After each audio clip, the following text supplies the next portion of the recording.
Hello, I'm the Pink Phantom. Welcome to my podcast, where we will go deep into the lair of the purple worm instead of down into the rabbit hole, where we'll voyage into the astral realm of my mind and explore the verse of nerd culture. This is Phantom Thoughts. In this episode, we have a call from Jason of the Nerds RPG Variety Cast. I'm going to have another entry in my December Denizens of the North series. And finally, I'm going to have a little conversation about the idea of skills in OD&D and similar style games. But before we start all that, something I saw on Twitter this week from the account at Sean McCoy, which included a link to his Substack, where he's going to be doing a dungeon room a day all next year. It's using the hashtag Dungeon23. The idea of building a dungeon, a mega dungeon, essentially doing a level a month, one room for every day of the year. It's something that has gathered the attention of a lot of folks, and I found it pretty interesting. And if I can get organized, I may do it myself.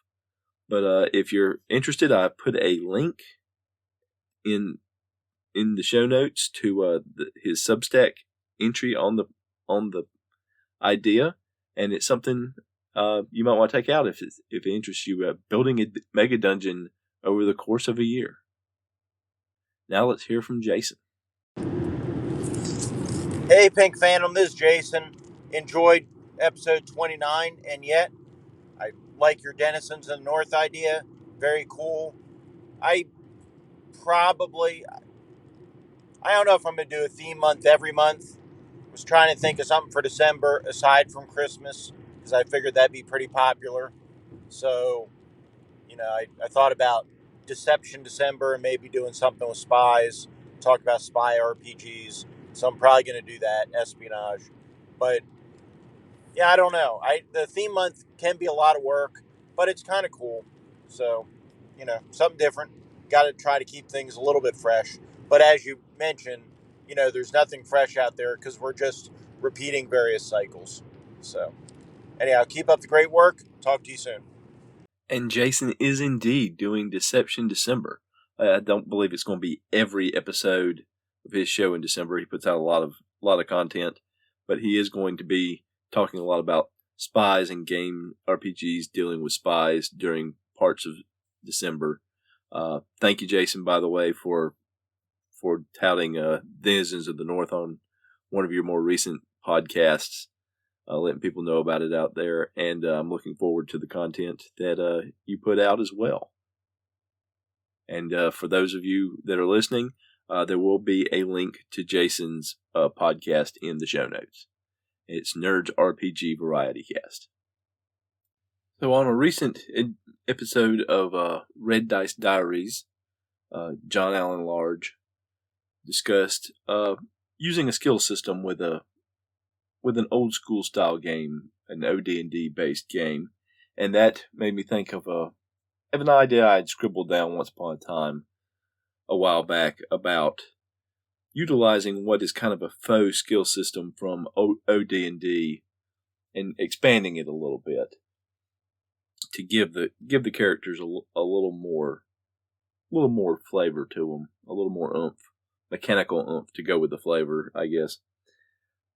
In OD&D, if you want to do something like listen at a door, or you're trying to find a secret door or something like that, you roll a d6, and generally on a 1 or a 2, it's a success.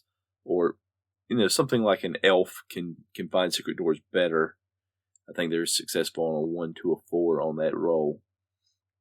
But I got to thinking that every character gets that, and the original OD&D 3 Little Books, there wasn't even a thief class. It was just characters attempting to do these things. So I got the idea of, all characters would have a basic die, 1d6 that they could roll to try to do these things. But if it was something that fell within the purview of your class, you'd get an additional d6. So, for example, a thief might get it for trying to move silently or disarm a trap.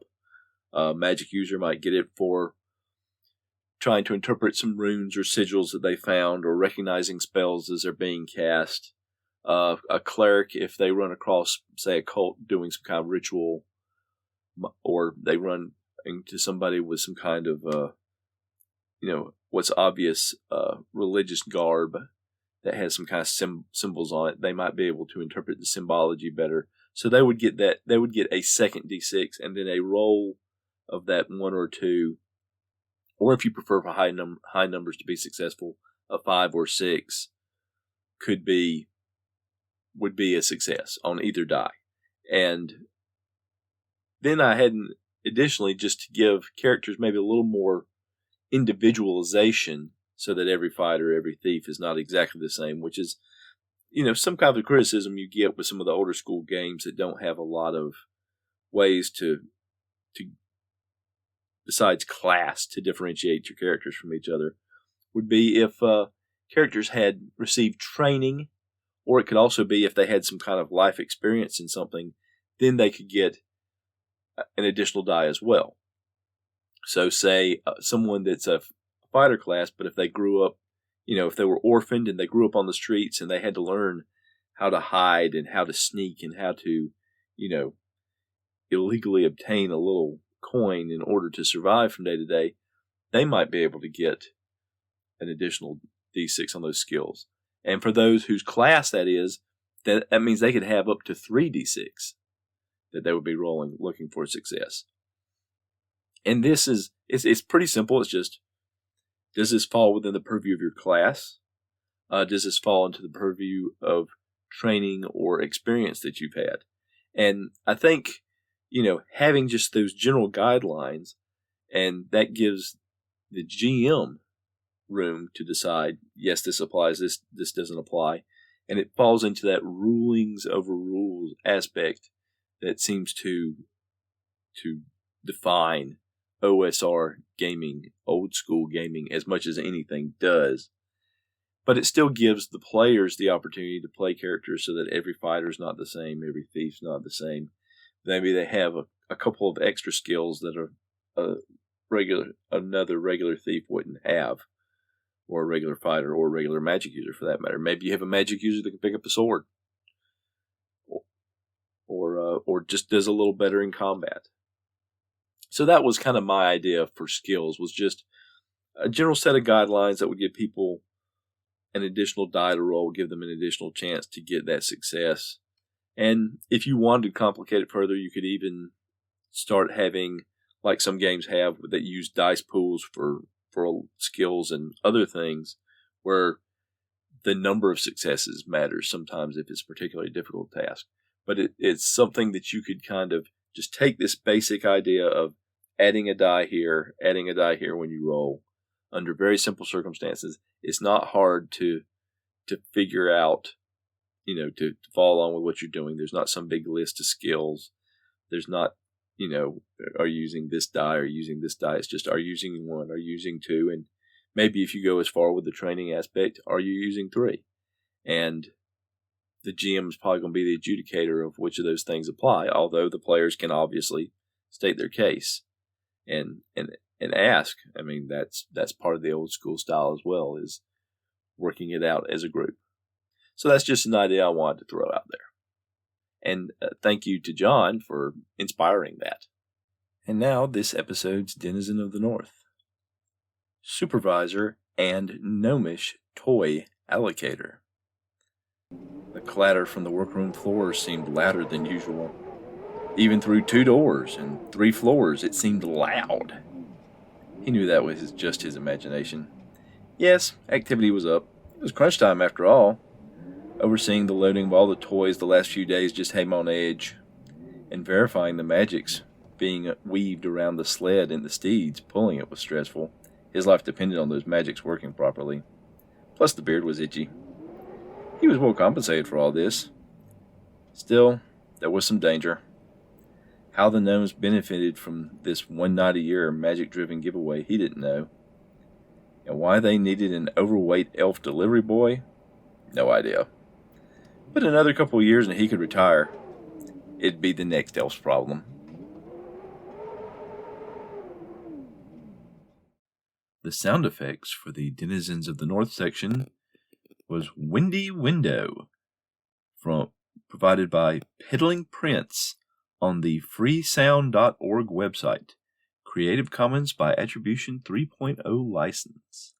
And that's going to do it for another episode of Phantom Thoughts. If you have any feedback you'd like to leave, you can contact me by leaving a voice message at anchor.fm/the-pink-phantom, or you can send an email to thepinkphantom1@gmail.com, or you can contact me on Twitter @thepinkphantom. The music in this episode was Strength of the Titans and Late Night Radio by Kevin MacLeod at Incompetech.com, licensed under Creative Commons by Attribution 4.0 license from creativecommons.org/licenses/by/4.0.